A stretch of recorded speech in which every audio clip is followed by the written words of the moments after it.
Hello friends, welcome to పక్కా Telugu YouTube channel. మన Tollywood audience అంతా ఈగర్గా వెయిట్ చేస్తున్న కన్నప్ప మూవీ ఈ రోజు వరల్డ్ వైడ్ గా రిలీజ్ అయింది. మూవీ చూసిన తర్వాత నా ఎక్స్పీరియన్స్ చెప్పాలంటే first half is boring, second half is good. ఇక మూవీ స్టోరీ విషయానికి వస్తే అసలు దేవుడంటే నమ్మకం లేని తిన్నడు అనే వ్యక్తి శివుడికి ఎలా పరమభక్తుడిగా మరియు కన్నప్పగా ఎలా మారాడు అనేది మూవీ స్టోరీ.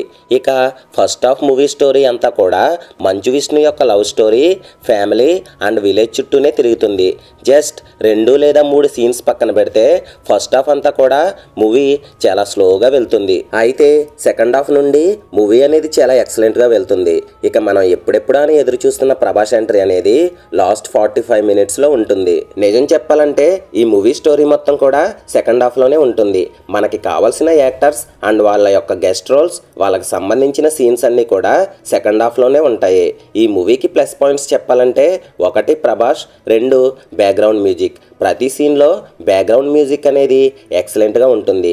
ప్రభాస్ ఈ మూవీలో జస్ట్ 18 to 20 మినిట్స్ మాత్రమే కనిపిస్తారు. బట్ ప్రతి సీన్ కూడా ప్రభాస్ ఫ్యాన్స్కి ఐ ఫీస్ట్ అని చెప్పొచ్చు. ఇక మిగిలిన యాక్టర్స్ మోహన్ లాల్, అక్షయ్ కుమార్ రోల్స్ కూడా ఆడియన్స్కి ఖచ్చితంగా నచ్చుతాయి. ఇక ఓవరాల్గా మూవీ గురించి చెప్పాలంటే first half boring, second half is good. ఈ మూవీకి నేను ఇస్తున్న రేటింగ్ 2.5 out of 5.